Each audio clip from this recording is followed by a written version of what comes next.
Advanced Principles Podcast, or app, was created to be an outlet for like-minded individuals to share in the broader conversations on leadership, retail market updates, and incredible personal success stories.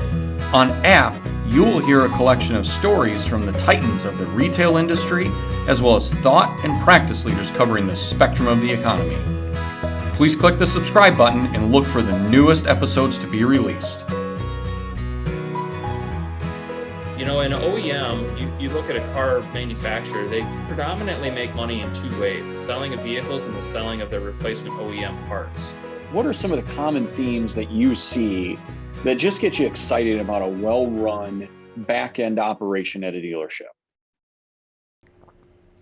Brandon Doran is the president and co-founder of Total Performance Solutions, an automotive consulting, training, and distribution company. Total Performance Solutions works with automotive and power sports dealers to help them design and implement processes that increase customer satisfaction, retention, and overall profitability. All right, well, we'd like to welcome Brandon to the podcast here. Brandon, thank you so much for taking out the time today to talk with us. Ryan, appreciate being here and thanks for inviting me. Yeah, so I'm really excited about this. This is such a big topic in our industry. All about fixed ops and service proficiency and the gains that dealers can make. And obviously, right now, as I heard it coined today, we're in an automotive retail nirvana.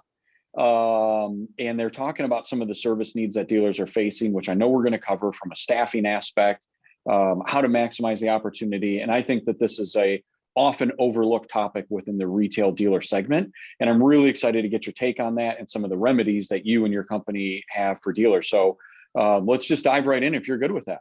Let's do it. Fantastic. So first of all, give us a little background on yourself. Kind of, how'd you find your way into the industry? How'd you find your way with Total Performance Solutions? Just kind of an overview. Sure. Well, my life has really been spent in automotive. I had an automotive family. My dad worked and still works for a General Motors plant, originally in Wisconsin, now in Indiana. And my family was kind of one of those fix it ourselves types. So my dad was out putting brakes on the car or whatever repairs were necessary. And I grew up with that as an interest and as a guideline. And I always liked tinkering around, working on cars, had old cars that I started driving. So I wanted to work in that atmosphere. And I started out in a quick lube. You know, in high school, you get a co-op program and you're 15, 16 years old, you get to work half days and liked that. When I got out of high school, I was going to college for business, but also working at an auto shop, and just gravitated toward it. And it was something that I liked working with my hands. I liked the environment. So I ended up stopping the normal college. I continued going to college at that point to be a technician and was working for a large independent group and liked that. But in times when they needed someone at the counter or they were downstaffed, I would go up and write service, and it just came natural to me. And I started doing things a little bit more on that side. We were selling some preventative maintenance products of a competitor of ours now. And they liked me. They offered me a job. I went to work for them. I started out just delivering product, tuning up their machines for them. Ended up working my way up to the top of the United States in sales over a few years with them, took over management. And I liked being in the automotive industry, but also working with a bunch of different car dealers and repair facilities. And I kind of figured, man, this is my niche. I'm good at it. I like people. I like talking to different people who work in this environment. It was always on the service side. And I thought, this was 2014, really 2013, that I really kind of made the decision I was going to start my own company. And I just decided to give it a go. I left at that point. I was living in Indiana. I had a non-compete contract. I couldn't do business anywhere that I'd done business or work with anyone that I'd worked with in the past. So I made a clean start, moved up, sold everything that I owned, my house, all my possessions. At that point, I wasn't married. I didn't have, a family depending on me, and just hit the reset button. Started Total Performance Solutions along with my business partner, Jeff Diebel. And we just started from scratch and started building business with a preventative maintenance revenue stream but a philosophy of helping dealerships. The term I guess that we coined in the beginning was helping them design and implement their service department philosophies. And a lot of them didn't have one, maybe still don't. And that's something we'll get into as an issue in the dealership world. But we were a jack of many more trades than a vendor. And there was a need, and there'll always be a need for that. And we took off like wildfire and began to really penetrate the market, but with a business model different than we want every store. We kind of look at things of, if we can partner with the right people and do a great job, it's kind of the 80-20 rule. You can get most of your business from a fewer amount of locations anyhow. And we just, in the beginning, guided that direction because we didn't have the capital to go out and go after the world. But yeah, so that's kind of the short story of how it came to be. I've always been kind of a blue collar guy, I guess you could say, even though I wear a suit now to work. I've always loved the service side of the automotive dealership. It's always felt more comfortable to me than the sales side. They're very different. They're managed differently. They're looked at differently, as we'll talk about. But yeah, that's the short story. And now we're working with multiple states. We've worked with some of the biggest dealers around the country in consulting contracts down in Texas or out in Washington State, and had a chance to really learn a lot from the ones that really do get it and do it right. It's pretty vast how different the results are, the approach is, and the happiness level of the people that work there and that do business with them. Yeah, that's very cool. So that's a great background. I love the journey, kind of starting in the shop and then working your way up and really being able to assess the dealership from the back end. I think a lot of companies go in through the front door instead of the bay door. And you do learn a lot when you kind of come in through that bay door. I spent 6 years in the independent repair world as well with Tires Plus, Total Car Care, and Bridgestone Firestone. And it's a grind, but you learn a lot. You learn a lot about how to generate revenue. 1999 oil change back in the day used to come in, and how are you going to turn that into a $150 retail repair order? Which I know was one of your core specialties, is really looking at that. So I think it's a great perspective to have. So what are some of the services? And I know you do things differently than some of the providers out there. So just giving us an overview of Total Performance Solutions, and how you represent yourself in the marketplace. Sure. Well, the core business is related to, I guess you could call it, under the hood services for the car. Really, if there's a fluid on the car, we have a replacement or a way to make that system more efficient, whether it's cleaning it up, whether it's exchanging that fluid out, whether it's just maintaining it in a proper way that it's going to continue to work the way that it should. And more often than not, when a system in a car fails, it's related to protection of that system. In a lot of cases, that's a fluid, really dropping away and allowing it to become vulnerable to whether it's oxidation or wear.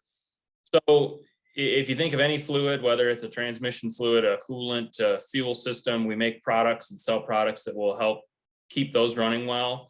And it's strange because there's a lot of stereotype in the industry, and there's a lot of products out there. You can go to a parts store, find a lot of products for $2-3 on the shelf that are going to have the same claims to fame. But one of the things that I had to look for as we wanted to branch out and find a company to represent was that the quality was top notch, that the ethics were top notch of the manufacturing of it.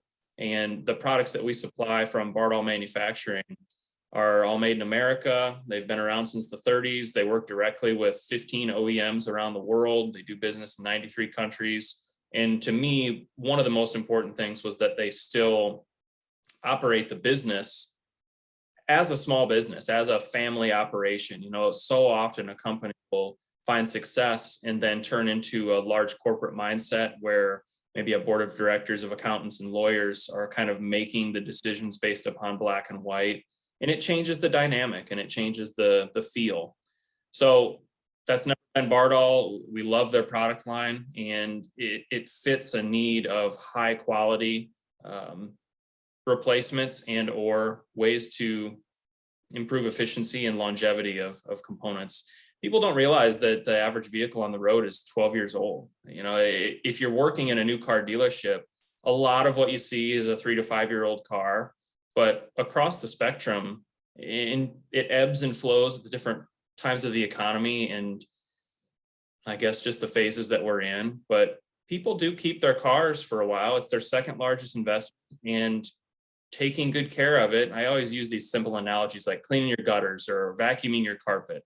They make a difference in the longevity of those things, and taking care of your car is exactly the same. So the products that we sell, and we have appearance products for the exterior as well, whether it's car wash, detail products, wheel cleaner, paint and fabric protection that we do a little bit of, but predominantly we're focused on prevention of problems and long-term care and efficiency. Yeah, so that's fantastic. So there's a couple of things I want to pull out of there and unpack a little bit further. Is one, it certainly sounds like you did your vetting and your due diligence before deciding a product provider to partner with. I think it's fair to say, with my experience in the service drive and being around retail dealers for so long, there are so many providers out there, and the consumers come in and they think they can go to their local parts store and buy a bottle of Seafoam for $2.99 and it's going to do the exact same thing. And I think that the contrary is certainly out there. So with Bardol, one, maybe speak to some of the stereotypes that are out there, and then some of the vetting process that you did to really land with Bardol, who has an impeccable reputation and some significant wins over their decades and decades of doing business. But what were some of the things that really stuck out to you? Sure. Well, being a car guy and being a guy who likes to know about the quality of the products, the makeup of the chemistry was first and foremost. Learning in the industry what makes up the right things that you use in a chemistry. Let's take a fuel system service, for example. It's a really common one.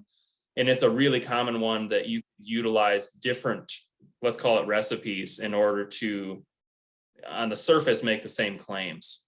So when you're cleaning a fuel system, you can use products such as isopropyl alcohol or naphtha, which is sort of a different term for paint thinner. Products that maybe long ago were used commonly as a multi-purpose product, or that have good cleaning characteristics in some capacities, but can be either too aggressive, too widespread, or just not as effective in the cleanup of the specific oxidation that we have in a fuel system.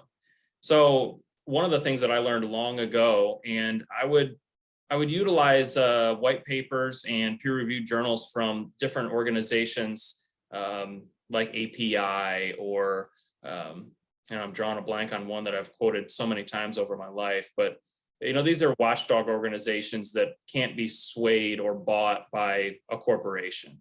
So there's certain ingredients, and in speaking to the fuel system service, that work well and are safe to use, and one of them is typically listed as an acronym as PEA, but polyetheramine.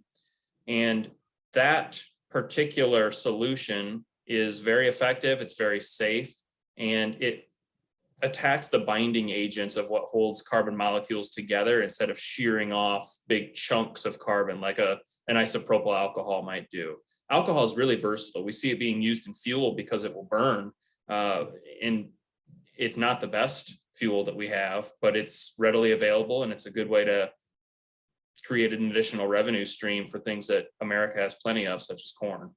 So as I looked, using the fuel system service as an example, what recipe are companies using? Very few companies were using the recipe of polyetheramine being their predominant cleaning agent in their fuel system cleaner. And the reason is simple, it's because it costs more. So we've got sort of two ideologies in whether you're making a fuel system cleaner or an oil. Are we going to focus on the marketing of our product, and that being not just the label that's on there, but how many people get to see and hear about it in the consumer world? And the way that we do that is typically advertising, sponsorships of, think about Lucas Oil Stadium, Indiana. That's, everybody's heard of that. So you put your money in kind of one of two directions. R&D and having the best ingredients inside of your product, or marketing and having the most people hear your name and have awareness of your company. And there's no always, these are the situations, but often the companies that spend all their money on making someone hear about their product don't necessarily have the highest quality product. So I went through sort of that process with Bardol's products. There's research that can be done. There's also testing that can be done to gauge the quality of what's inside these bottles. They certainly weren't the company that was spending their money on getting everyone in the world to hear of them. That's not their business model. But they were the company that was more focused on having a high quality product inside the bottle. And that's what I cared about, because my business model is not built on trying to scream at the top of the building for everybody to hear, hey, we've got these products, I hope that you want to come get them. It's to identify and vet the proper customers as well that will be a good match for our philosophy that we can work together with to form a lifetime partnership. And it checked all the boxes for me. And there weren't many companies out there that did. I was aware of most, and I am, just being in the industry and working in dealerships and independent facilities, just like you mentioned, you get a sense of what's out there. Worked with it, or you've seen it, or you've had experiences with it. So I kind of knew the landscape, and this was a great solution. Yeah, and I think with your background, specifically starting at the technician role and then working your way up and now owning TPS, is you get to see the things that your products now remedy. Where I think the general consumer, especially in today's day and age, where you open up the hood and it's just, a plastic cover over everything, and no one's doing what you did growing up, which is go out in the driveway and tune up a vehicle or change the brakes themselves, or very few people. But you got to see that carbon buildup. You got to, drain that transmission pan and see how black fluid come out. You probably went through the Dexcool experience with GM, where you get the sludge buildup in the radiator. And I'm sure that you've seen, the oil just come out pitch black and with a bunch of sediment in it. So I think that you can speak to that. So one thing that I'm really impressed with your company is, other than providers out there, which they drop off a box of chemicals, maybe some donuts, and say, hey, great, we'll see you next week or next month or whatever it is, where you go in and you educate the staff, because one, you are selling a premium product. Admittedly, it's a little bit more expensive because it works, but that takes an education. And the service writer, the service director, whoever's writing up that customer or presenting to that client, has to be able to convey that value in a very short period of time. So what are some of the things, because I think that's really, one, the chemicals really work well because of the chemistry. But then I think really what helps is you help the dealership grow by showing them how to build value in a very brief presentation to build that customer confidence. So what are some of the approaches that you take with that? Yeah, and education is the cornerstone of comfortability and success. And in a car dealership, it boils down to, what do I feel comfortable with and what do I believe in first and foremost when the employees make decisions on what and how they offer things. So yeah, education on some of the things that you said is the beginning point. We have to make believers and people that feel comfortable offering these services before we can teach them how to offer them. So going through a lot of those things and doing hands-on demonstrations or learning modules with them to teach them, what is it about transmission fluid that makes it necessary to change? Because we see a lot of OEMs now as well talking about lifetime fluids. And when you see marketing techniques like that, if you're not versed in the inner workings of these components, it's easy to just assume that, wow, they made some large technological advancements in the development of this fluid, and now it's good to go forever. Really, there haven't been that many changes. In OEM, you look at a car manufacturer, they predominantly make money in two ways: the selling of vehicles and the selling of their replacement OEM parts. It's not really in their best interest for a car to last for 15 years and you continually drive it that way. They would like you to buy another vehicle.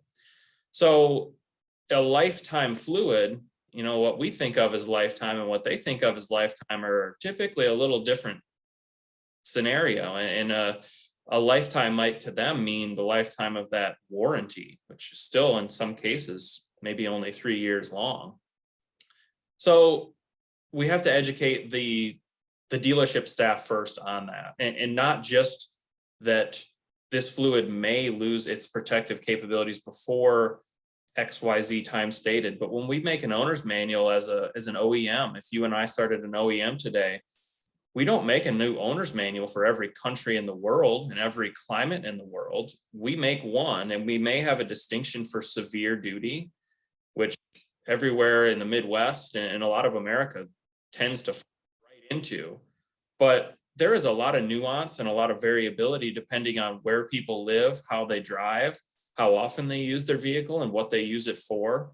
So there is a whole semblance of education that has to go on depending on where we are and depending on what types of vehicles there are, to help first the employees understand that, we got to compare apples to apples. And a transmission fluid, for example, once it gets over 180 degrees in temperature, its rate of breakdown doubles every 18 degrees. So just using your odometer as a gauge of how many, let's say, miles are on this car. You've probably seen these tests where people talk about what's your real age.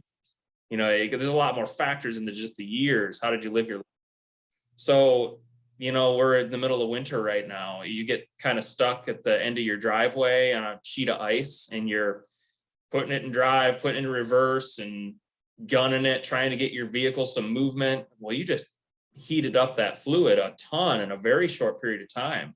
So the time that it spent over 180 degrees, and in a system like a car, the way that we cool down that transmission fluid is by running it through the radiator. The radiator will exchange its fluid out by use of the thermostat, typically at a temperature over 180 degrees is cooling. So it's not uncommon in the summer for you especially to be operating your vehicle with a temperature of over 180 degrees on your transmission fluid, which is dramatically reducing its useful life. And most of these fluids, their job is to clean the system, keep it cool, and keep it comfortable, so to speak, to keep it simple. So its ability to clean, which is typically a detergency package, is only able to be useful as long as that cleaning capability, its ability to clean and hold on to, let's call it dirt in the system, which is what makes it look black when you pull out a dipstick. It can only hold so much. And when it can't hold more, it starts depositing itself everywhere. And we start this snowball heading downhill of loss of protection, loss of efficiency, increased rate of breakdown of these different components. And if the fluid's black, we waited far too long to exchange it out. So it's just the same as cleaning your gutters. If there's trees growing in them, more than likely you may be replacing the gutters, not just cleaning them out. So that's where the preventative care comes in. So beginning with helping the dealership employees understand that, getting to a point where they believe that and can see and touch and feel it. And many of them, if they've been around cars, are aware. The companies that say my CVT transmission's lifetime and then needs to be replaced every 3 years because of catastrophic failure, it becomes relatively evident. Every vehicle manufacturer now has gone to a 020 or a 5W20 ultra low weight oil, predominantly because it's more efficient in a fuel economy standpoint. But many of them now have fuel consumption or oil consumption issues, which has now just been deemed normal to use a quart every 1,000 to 2,000 miles. So they understand, they see that there's a need for something to help with it dramatically decreases consumer satisfaction when they have all these issues and shortened life expectancy. So, we could talk all day about why and how we have to approach that, but beginning with the understanding of these systems' needs for preventative care, and then moving towards, which in the bigger picture is much more important, the way that we offer these, which isn't just about offering services, it's about building a relationship, becoming a coach, becoming a trusted friend and ally to the customer. this is a good vehicle, a good tool to use a preventative maintenance program to achieve that goal. And that is the end goal is, we look at the circle of life of a car dealership. Customer buys the car. Hopefully, if they get into the service department and form a good relationship, they are retained and they come back to buy their next car later down the road because that circle is completed by a long-term, trusted, ethical relationship. And one of the best ways to achieve that is preventative maintenance. Absolutely. Yeah, that's really good stuff. And it brings up a great point. So dealers, that one-time front end transaction is really what gets all the headlines at a dealership. They're so focused on the front end, the walk around, and they bring training company after training company after training company, run promotion after promotion after promotion to sell the vehicle. And until recently, they were selling that vehicle at a loss compared to invoice and the different things that are out there. And then they just chalk it up as good. It's just chasing units, where the lifetime value of a customer, like you said, if they get introduced to the service drive and build that relationship, which a lot goes into that, expedient service, quality of the return of the vehicle, the preventive maintenance aspect, all that. I think dealers sometimes short side that. So in your opinion, why do you feel dealers are so focused on the front end and spend very little time or individual investment in the fixed ops part of their dealership? Yeah, it really is interesting. And it's something that we've talked about to no end for many years. And a lot of it boils down to, it's the front end. It's Christmas every day up there. We're buying a new car, everything's good. The experience is typically positive. And if you're a dealership owner, that's a lot more fun and you hang out more up there. In times past, you look back 20 years, a lot of the service departments were dark and dirty and grungy, and it was an afterthought. And in many dealerships, it still is an afterthought. Although in many dealerships, it's no longer dark, dirty, and grungy. It's a yard, but it's a culture, and that culture really is only forced to change when the revenue stream or the profitability necessitates it. And we've seen periods of that. Anybody that's been in automotive for a while saw it in 2001 after September 11th. They saw it in 08 and 09 during that recession.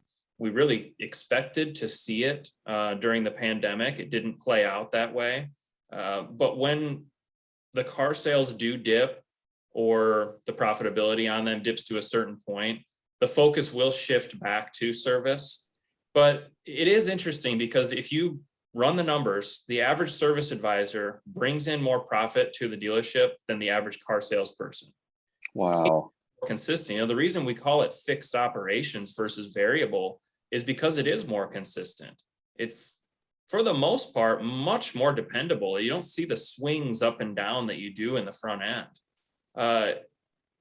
It doesn't make a lot of logical sense the way that it's not ignored, but looked at completely differently. And in many ways, it is ignored. It's kind of whatever happens out of the service department. We see it all the time. And there's indicators that we can look at to give us a sense of it's been ignored, but really there has to just be time and energy and value put into that to get it turned around. But the dealerships that have done that and see the light, their profitability statements, their culture, their customer retention, it's night and day. And, there's a lot of ways we can look at a term like retention. And if you look at a new car sales retention as well, we saw them for a few years. Well, the car's under warranty and everything's free.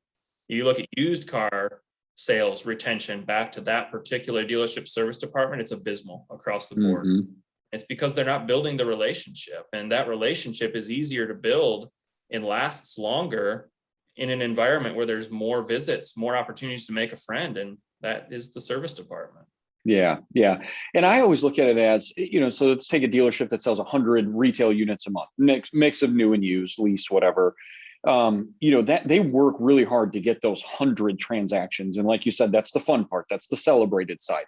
But typically, and I want you to kind of validate this with your experiences, I see that dealerships, they'll run a 5 to 10 times average of ROs to cars sold. So, if they're selling 100 cars a month, they're probably writing 500 to 1,000 repair orders a month. We spend all this time and energy focusing on the 100, and we really become somewhat dismissive on the 500 to 1,000. First of all, are those numbers somewhat accurate? And second of all, if you're talking in the hundreds and even up to 1,000 in that particular sector, you don't need a massive bump on every single one. A little bump goes a long way. So, what are your thoughts around that?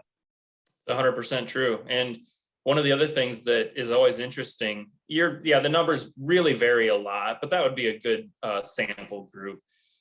What's interesting is over time we see, and there's always outliers, but if you look at an average, those repair order numbers will stay relatively consistent. Now, isn't that interesting? When we're selling new cars to new customers all the time, shouldn't it be growing perpetually if we're retaining? That's a great point. Yeah. But it doesn't in many cases because we're not retaining them.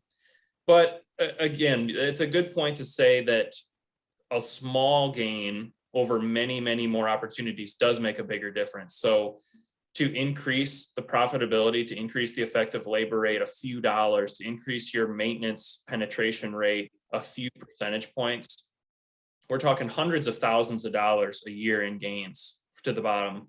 And it always surprises me that it's not more of an eye opener or more of we need to make an immediate change as these things are realized.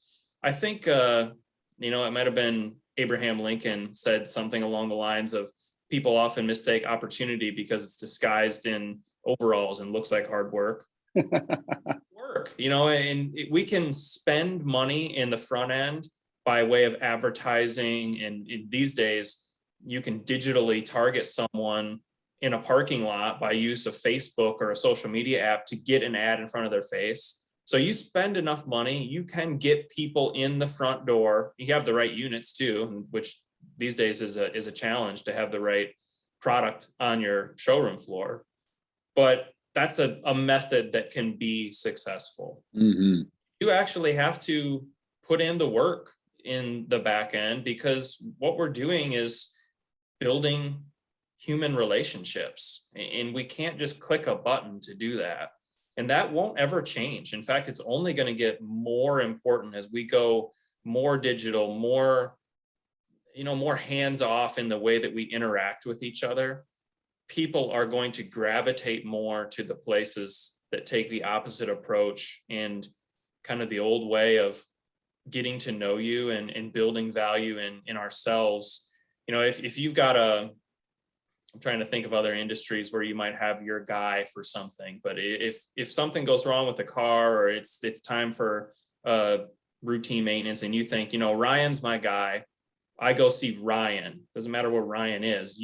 Ryan and I have a relationship. I trust him. He's looking out for my best interest. You mentioned that and a consumer today opens the hood and it's just all covered in plastic. A lot of them don't know how to open the hood. More don't know how to than do know how to. Wow. Know the best way to take care of their vehicle, nor will they. They're changing rapidly. You have to fill that gap as a service department and that's why they call it a service advisor. You should be advising them on the best way to take care of their car, to keep it enjoyable and efficient and dependable. So all too often service departments become, let's fix the broken wheel and let's only identify and go that mile. You came in because your mirror wouldn't go down or up. That's all we do, and we send you out the door. There's many, many shops and dealerships that can achieve that goal. And for the most part, most places can fix it right and maybe offer you a good price to do it. That's not enough. And that's going to increase your profitability or build you long-term customer relationships. Yeah. And not to mention a customer, and I think the number is going to be accurate. I think a customer is 8 times more likely to purchase their next vehicle from the dealership that they also get their service work or maintenance work done. 100%. And that's just incredibly significant because We all know that that second, third, and fourth car sold to that individual, it's an easier transaction, it's generally more profitable, and that customer is much more likely to refer additional customers to the dealership. So it just 100%. builds perpetual success. And one thing is you're in and out of hundreds of dealerships. And again, you go in through the bay door instead of the show floor. And what are some of the common themes that you see that just get you excited about a well-run back-end operation at a dealership?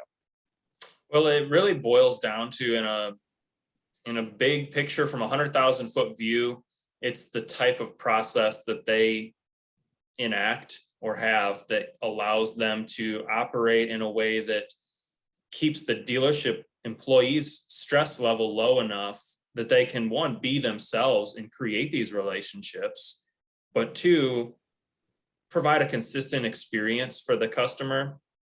I always will relate this back to other corporations that have done it well and propelled them to the top. And Starbucks is a good example.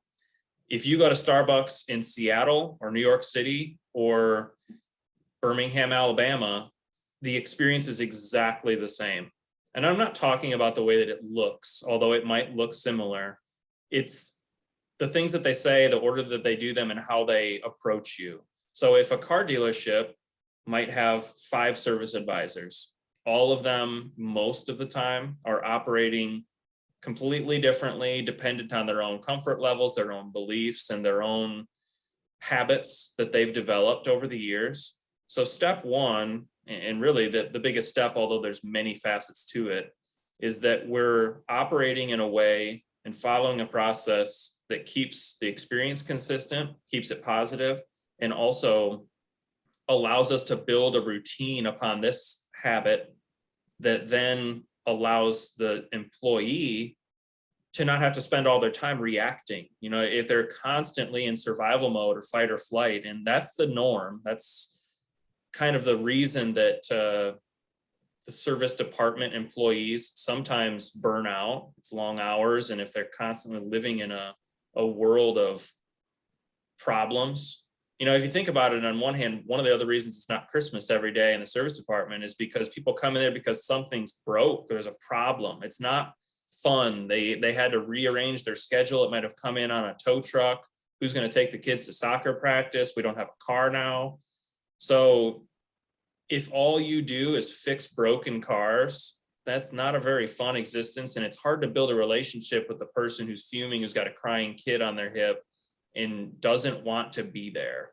So take control of our destiny by utilizing a process that focuses more on getting the customer in to take care of their car to prevent these unknown breakdowns. We'll never prevent them all, but we can do a great job of mitigating them and dramatically reducing them.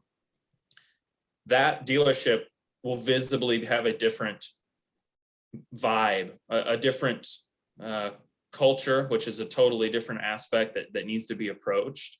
But it's pretty evident, and it boils down to process, and it boils down to the approach of the team and the management and how they run the day and run that department.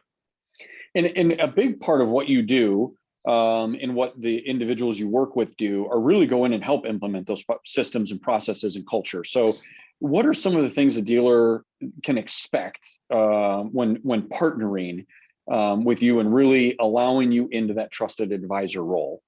Yeah, that's a great question. And that is really what we do. The end result might be sale of preventative maintenance, but it's not what we go in and focus on. That term, all ships rise with the tide, is really the semblance of what we're doing. What we do when we come into a dealership, every dealership has a process, quote unquote. Someone's given it to them. They wrote it up at some point at a meeting, but whether they're using it or not to its potential is the real question, and 99 out of 100 are not. And one of the ways that I like to explain that to a dealership or an individual is every NFL team has a playbook, right? And they're all good, but why do only certain teams win? Because it's not just having the playbook, it's the way that coaching team utilizes it and deploys it into the game and into the minds of the players. What we come in and do is help first to identify some areas that probably could use some attention within your entire program, with how you greet customers, with how you schedule, with how you interact with them, with how long it takes them to get communication back, with what you say to them during the interactions, and then form that into a process that's different with every location, that's different with every brand, that's different with every store. You might have a dealership that has 2 buildings that are on the same parking lot, and we might do things completely different in those 2 buildings. Once we build this process, and by the way, it's built with the team, it's not shoved down their throats. You know, the big problem that we're running into, not just in automotive, but across the board, we see people leaving their jobs at breakneck pace across the country. And some of these are related to pay, and that needs to be addressed as well, but it's because they don't enjoy and they don't feel valued and taken seriously in their jobs. So we need to build a process as a team. If the service advisors or the technicians help to create the process, agree upon it and believe in it, they're so much more likely to make it a part of their day-to-day life. So we go through identifying opportunities, creating a process, and then teaching them how to employ it, because it's not going to happen. You don't write it down on a piece of paper and hand it to your employees and assume that it's going to be enacted. And that is what most people do. You know, a dealership employee comes into the service department, often receives very minimal training, maybe from another service advisor, maybe the service manager giving them some help on how to get into the computer system, maybe write up a repair order, cash out the customer, and it's sort of, they're left to their devices after that.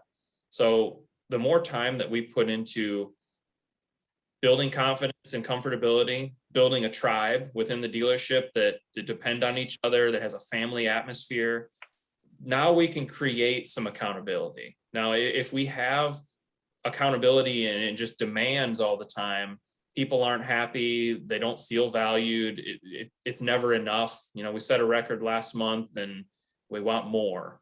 So if we can create, you know, this tribe that works together, now we can have accountability that is built on comradeship and how can we help each other.